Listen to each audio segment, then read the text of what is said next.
out of my way tree. Hello and welcome back to my channel. My name is Nicole and today I'm sharing with you a book haul. So for the last few weekends, really, I've been able to do a little bit of travel. And while on my travel, I have stopped at some bookstores. So I wanted to share some of the books that I recently purchased. I always enjoy a good book haul video. I have enough books here that I'm not going to go through descriptions of them all. I think I'm just going to mention why I picked them.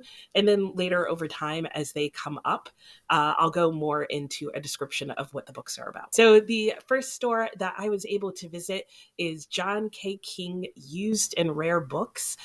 This is a huge store located in Detroit, Michigan. And it was amazing to visit. It is 4 stories of used, rare books, just packed and piled in. If you are ever in Detroit, it is definitely worth a visit. They have everything there. I mean, you can pick up postcards from different states and towns in the US, and everything in that store is for sale. It's amazing and overwhelming, and I swear everybody in the store hit like book zombie mode where we were all just sort of wandering around the store in just awe of what was there. So I found some books that I'd really been looking forward to for a while, so I'm excited to share those. One of the books that I found was The House of the Seven Gables by Nathaniel Hawthorne.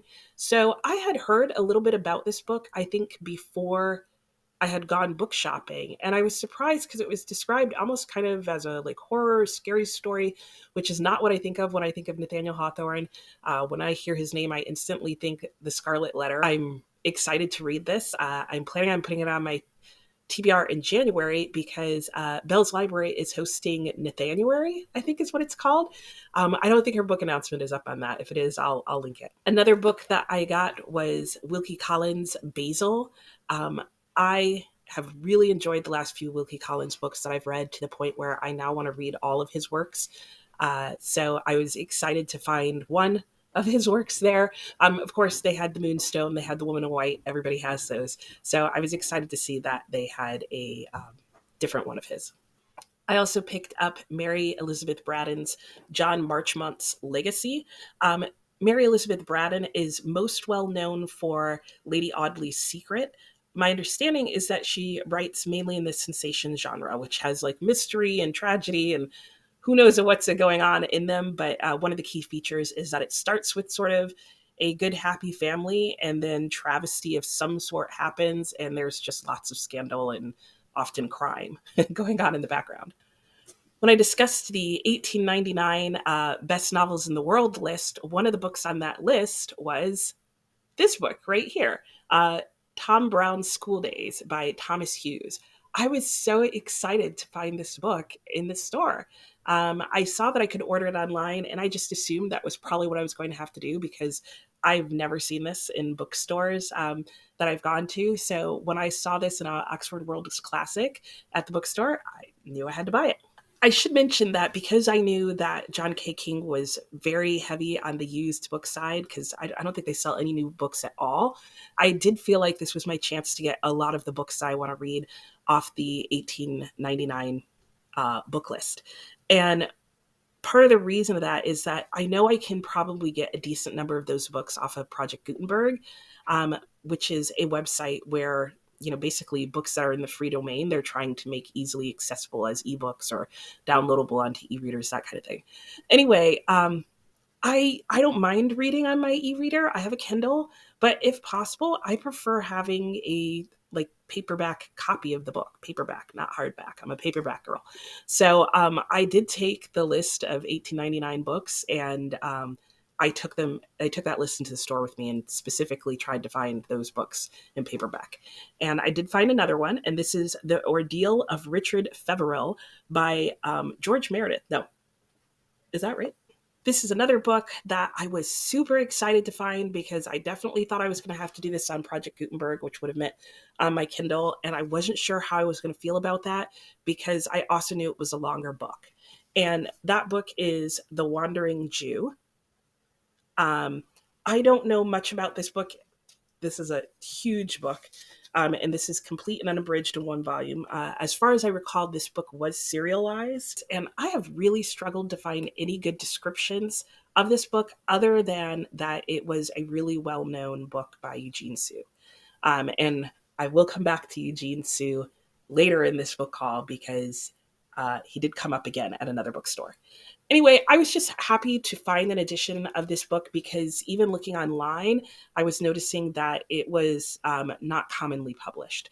The final book that I got at John K. King, I think really epitomizes the bookstore overall. They had a collection of, I think, like 8 books of his. They were all from this set. They looked like this. I did find in here somewhere what collection this was, but I can't find it right now. But it has just so many neat little features. Sadly, even though they were all Ainsworth books, none of them were ones that I was looking for. There were 3 that I was looking for: Windsor Castle, the Lincolnshire Witches, and Old St. Paul, and the Tower of London. So 4 books that I was looking for. I found one though, and that was this one, and it's Windsor Castle. So Windsor Castle is written by William Harrison Ainsworth. And I know some people buy old books to keep and put on the shelves. I buy books to read. So I totally plan on reading this physical edition. The binding on this is really well done still, and I think will hold up to reading. So I definitely plan on putting it through its paces. All right, so those are all the books that I got while in Detroit. Like I said, if you're there, check that bookstore out. It was A++. Next store that I went to before we left Detroit, we made sort of a little detour and went to Ann Arbor, Michigan for the afternoon, basically to do more book shopping. So my son and I, we love checking out other books, and I always try and make it a point to go to the used bookstores because 90% of the time, if you go to a new bookstore, they're gonna have all the books that you expect them to have, or that are currently in publication and easy to find or order online. So while we were there, we went to the Dawn Treader. Again, that's in Ann Arbor, Michigan. I highly recommend that. Another really neat store. The owner, I'm assuming it was the owner at the cash register, though maybe not, was super nice, very helpful. Store was really well laid out. I wish I had gotten video, but I don't feel comfortable filming in public. But anyway, I did basically the same thing there, where I took my little list of books and from 1899 and started to try and see what they had on hand. I found another selection there, as well as I think a few other books that maybe weren't on that list that I had just been looking for in general. First up, I have Henry Esmond by William and Thackaray. Thackeray is most well known for Vanity Fair, but I have to be honest, after doing a little bit more research into some of his other writings, some of his other books sound just as good to me. So I believe on the 1899, when I went over the list, I don't think I was able to find a good summary of Henry Esmond, but I was intrigued enough by the other works that he had on that list that if I find any books by him, I want to pick them up. So keeping in mind that all of this is going to have to come back in my suitcase, I started trying to limit the number of books that I was getting. I don't know that I achieved because the next book that I got may just be one book, but it was probably one of the largest books I got on this haul.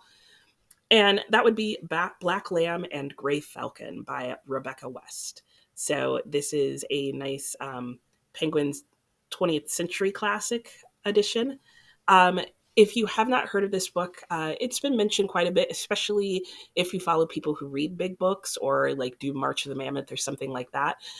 This is a nonfiction, basically travel narrative of Rebecca's time going through Yugoslavia. I know very little about Yugoslavia other than what I might have briefly learned in school in a geography class or something like that. I was excited to read this. I love a good long book. This book, not too bad. It's about 1,150 pages. So I don't know if there's an audiobook for this. Often with nonfiction, I like to do physical and audiobook, and not necessarily simultaneously, but to go back and forth between the two. So we'll see how this goes and when I get it on my TBR. The last book that I got from the Dawn Treader is The Book of Ebenezer LePage by G.B. Edwards. If you saw my recent What's on the Shelf video, maybe not the most recent, but the one that I did that is on the New York Review Books, then I would have talked about this in greater length. This was a book that I picked up very last minute while I was standing at the cash register. I have to admit, part of the appeal was just what nice condition it was in, and also that it was a New York Review book. So I'm looking forward to reading it and hearing more about this. All right, so those are all the books that I got from the Dawn Treader. Now on to the last store that we visited in Ann Arbor, and that was a bookstore called Literati. So this is an unusual one for me in terms of this was a new bookstore. Well, the bookstore's not new, but the bookstore sells new books. So, but I heard a lot about it. Everybody who mentioned, hey, if you're in Ann Arbor, they all said go to Literati. I think mainly just because it sells new books. It's a very large store. It's nicely laid out, and has a nice coffee shop. So, and I agree, it was a lovely bookstore. I have to give Literati credit for the fact that they did not have just the typical new books that I feel like you often find at bookstores, which is just whatever's on the bestseller list or some celebrities list or that kind of thing. They had quite a few books that I haven't seen at any of my local new bookstores. And yeah, so that was exciting and made it extra fun. I did look for one particular new book, well, new to me book that I was looking for, and they did have it, and that was How to Keep House While Drowning. This is just a short little book, work of nonfiction, just about housekeeping and cleaning. But it's supposed to be, I guess it says a gentle approach to cleaning and organizing. I think of it almost as a self-compassionate approach to cleaning your house, which seems like an odd thing, I guess. But I really don't like cleaning, and I honestly feel like there's a lot of pressure in our culture to have super clean houses. And so that's something that I can really stress out about. So I'd like to find a more self compassionate approach. Next, I found another New York Review book. This is Lies and Sorcery by Elsa Morante. Again, if you watch my video where I talk about all the New York Review books that I own, this is one. It was also another recent purchase, and it is about, I believe, 3 generations of women in Sicily. So, being in a new bookstore, I always find it a good opportunity to pick up some books that have been on my TBR list for a while that I have yet to purchase. And this next book is one of them. I picked up a copy of the children's book by A.S. Byatt. So, I've noticed that even though I can quite frequently find her books in used bookstores, I almost never see the children's book. I often see Possession. It's a nice chunky book. This is a really nice feeling copy of it. This is a mammoth. It's over 800 pages. It's just under 900, and I'm looking forward to reading it. The last book that I picked up from the store is Beauty is a Wound. I also got this at Literati. I'm not going to attempt to say the author's last name. I'm pretty sure I'm going to say it wrong. Beauty is a Wound is a tale that takes place in Indonesia and is supposed to be about a woman's life. And all I know is that the first line of the book sounds amazing. It says, "One afternoon on a weekend in March, Diwa Ayu rose from her grave after being dead for 21 years." Yeah. And it's not like a horror book or anything like that. I mean, clearly this is not how they usually market horror novels.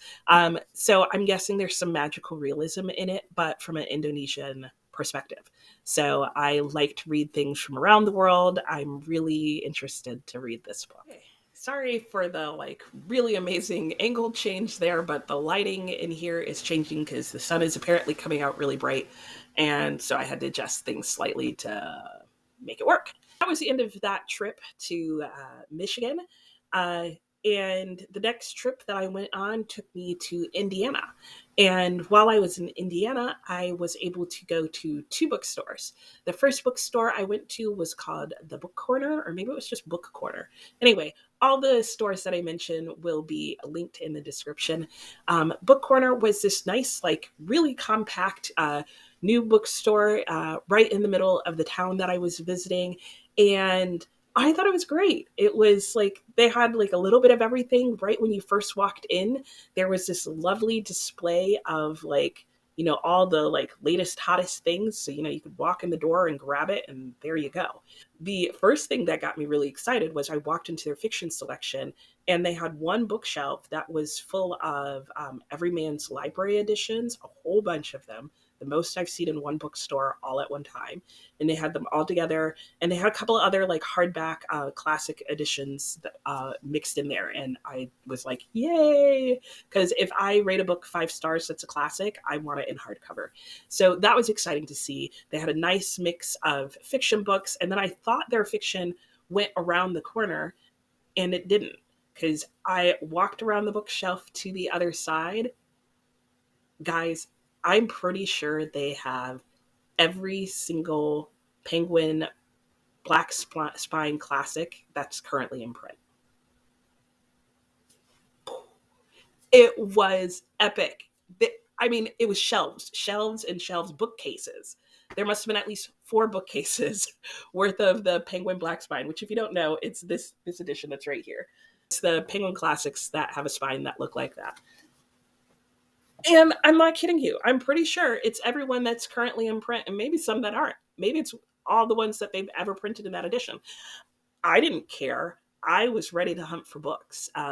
And I wasn't sure what I was going to get, because it was so overwhelming and so unexpected that all of a sudden I didn't know what I wanted to buy, until I found like the holy grail find.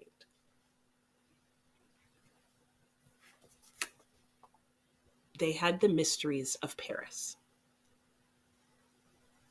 Now, granted, it's the Penguin Black Spine, and it's still in print, so you can order this online. But to find it in an independent bookstore where I could support that bookstore, look through it in person, buy it off the shelf, and just go with it, I was over the moon. This book, one, is humongous. Humongous. But, if you're worried, don't be. I mean, maybe you should be. It's about 1,350 pages. Did you see who it's by? Eugene Sue. So one, I was like, yay, another Eugene Sue. How strange. And what are the chances in 2 different cities? So why am I so excited about this book, and what is this book about? I'm not going to go into great detail about what this book is about right now, but why am I so excited is because I heard about this book probably months ago. And I just thought the concept sounded so fun. So this is basically considered one of the original sort of mystery novels.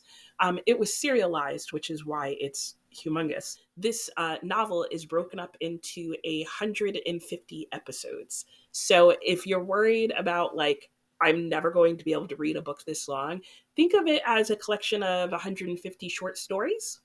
Maybe that would feel better to you. I don't know how much they leave you on cliffhangers, and so you'd want to read the next one, that kind of thing. But this novel is from the 1900s.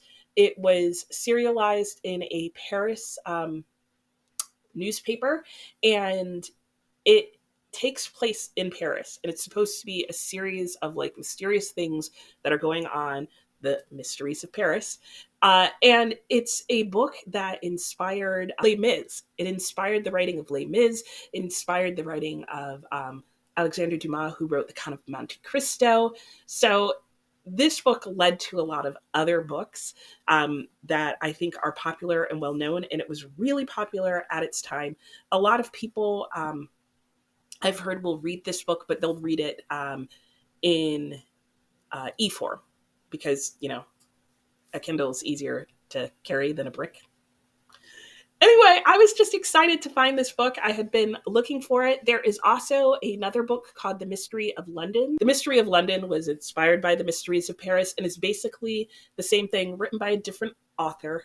Reynolds is the last name, and goes over, similar type of plot and idea, but takes place in London as opposed to Paris. Next up from the book corner, I also picked up the complete Saki. Saki is well known for his works on upper Edwardian life. So I really liked the idea that it was a different time period from the Victorians, just slightly, well, really just after the Victorian period.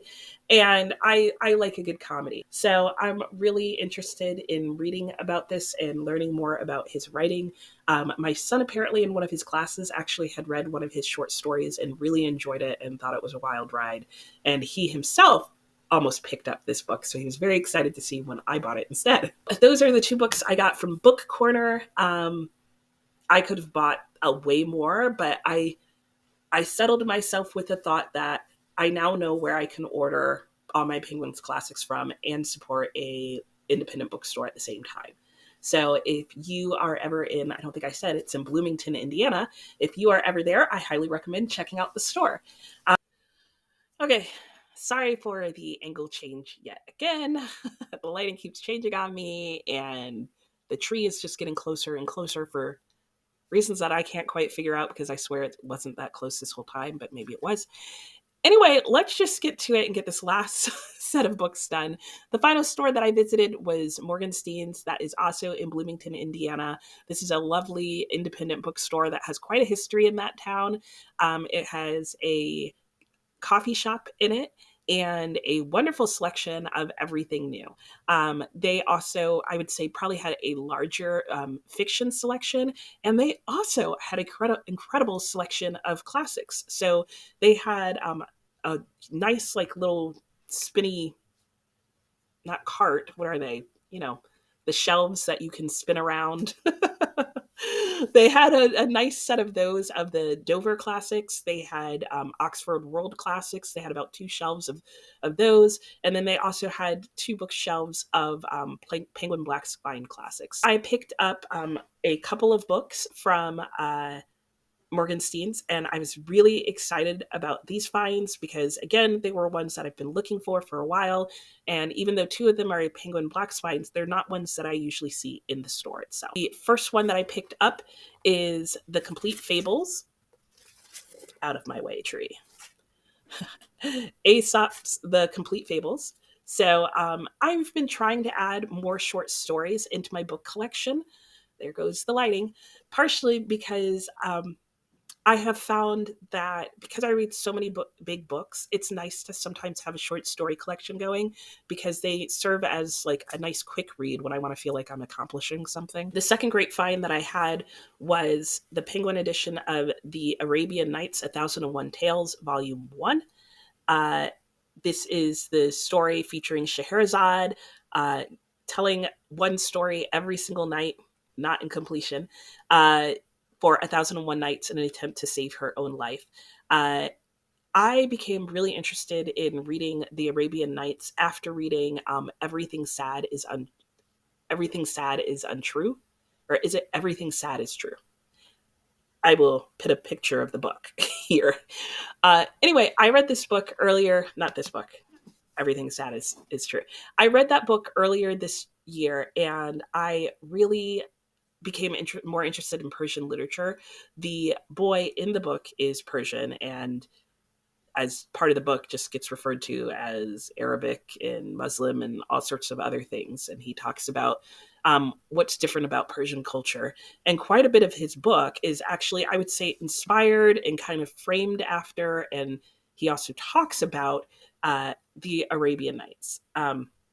So I did a little research and kind of looked up, what's a good translation, what's a good version of this book to get if you want, one, all of the stories, which aren't actually 1001, but if you want all of the stories that were, traditionally included, you wanted a good translation. You didn't want one that was kind of, let's just say, westernized. And everything that I found said that this is the best edition to go with. So as you can see, this is volume 1. This is actually a 3-volume set. I'm starting with just 1, but both these bookstores in Bloomington had all 3 volumes on the shelf. So good there. It's nice and chunky, as you would expect, because it is a whole bunch of short stories, more or less so. And this is just volume 1 of them. And this volume is about 950 pages. Another huge find for me was Victor Hugo's Notre-Dame de Paris. Excuse my French, I've never learned any. And the reason this is such a big deal is it's actually pretty easy to find. More commonly in English, we would call it The Hunchback of Notre-Dame. And it's pretty easy to find this book in some translation. Again, I did a little bit of work and I found that it was, I think it's the John Sturrock translation was the one that I liked the best in terms of what it features and just how he translated the words and told the story. So I was excited to finally find this in the edition that I wanted. The final book that I got was kind of what I would call a cash register pick. So it was like the last pickup on the way to the cash register. And surprisingly, that was Margaret George's Helen of Troy. So I have owned a few books by Margaret George before. She writes historical fiction. She's, I think, most well known for Cleopatra and is it Mary Queen of Scots? I think that might be it. She often writes historical fiction about sort of well-known women from like far, far past. But I saw this and read the back, and I was very intrigued to hear what she had to say about Helen of Troy in her historical fiction. I'm super happy about it. I hope you enjoyed this video and seeing some of the books that I picked up recently.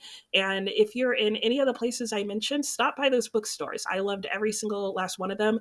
And every single one of those cities or towns that I mentioned have more bookstores than the ones that I went to. In most cases, at least 2 to 4 more. So go check out your local bookstores where you are. If you haven't forgotten, because I haven't, I am doing a Read What You Own challenge. And if you're wondering how that fits into all of this, I did mention that one of the exceptions to my Read What You Own challenge is that I did have one book haul that I was going to allow myself. And while this may not seem like, I didn't go to just one store, I mentioned as part of that exception that I had already planned these trips and already planned going to these bookstores, and that was not changing for that challenge. So this will be the only book haul of this nature that you see until I finish reading my 30,000 pages. So if you want to see how that's going, make sure you watch my monthly wrap-up videos, which means you might want to subscribe and hit the notification bell so you know when I post a new video. And give this video a thumbs up if you liked it so that more people can find it. All right, that's it for today. I don't think I can stand any more lighting changes, and I'm sure you wouldn't be able to bear any more angle changes. So yeah, have a great day. Bye.